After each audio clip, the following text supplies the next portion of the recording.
It's only in more recent times now where you do have more like, you have Batman coming at you friggin' all the goddamn time. So it's just one iteration. Back then it seemed like these movies are all you're gonna get, really, unless you're buying the comics and stuff. But now it's just like, no, there's like you can do, like, they're currently in cinema. There are 3 active Batmen with Ben Affleck, Michael Keaton, and Robert Pattinson at the minute. So it's like, it just shows you the times have changed. But they're all so dark now, right? I mean, and that's fine. That seems to be the way it's been for a little while, and probably that's come from Chris Nolan, and just people realize, they were such a great success. This is how it has to be. And they're not going to make a movie like this again, I guess, for a long time. Sadly. They will again at some point, but not for a while. The closest you're going to get is a cartoon. But all that Gotham show was kind of silly and campy and over the top. I mean, one character poked their eye out with a spoon. Yeah, right. That was weird. I'm kind of annoyed that that we don't get this version anymore. And I enjoyed watching it again. I will watch the rest of the movie at some point. Yay. There's room for all styles of Batman. I agree. I've brought this up on this season before, which you won't know yet because it's not released. But like, I've got comics sitting here, Batman comics next to me, 1 million different styles. There's funny ones, there's silly ones, there's time travel ones, there's zombie ones.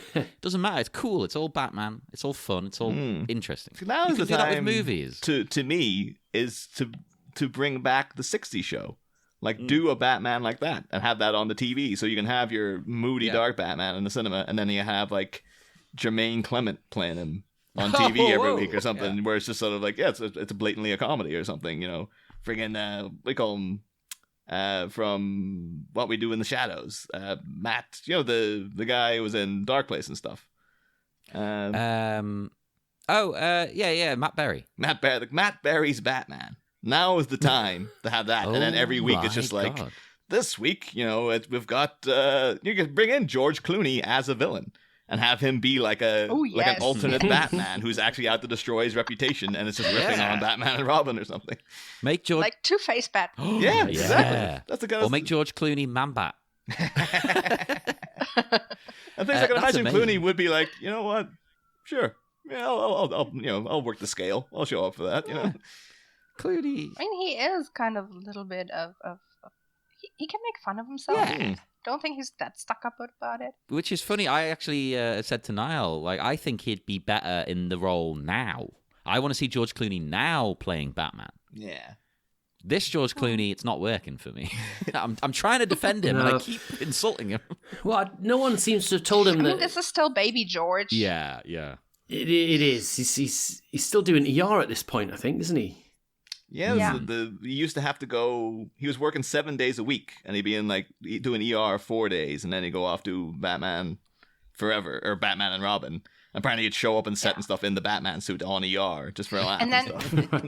And of course, keep in mind the kind of dialogue he has in ER, like all those medical terms and stuff. That's probably really complicated to remember. Yeah. And then he probably is totally tired and worn out when he goes to the Batman set. That's why I think that's a good point. Yeah. That's why I think like most of his scenes beyond this scene, he's always in a dressing gown, as if Joel Schumacher was like, "Just take it easy, George. Just show up in your slippers." And he's like, "Oh, fine, great, yeah."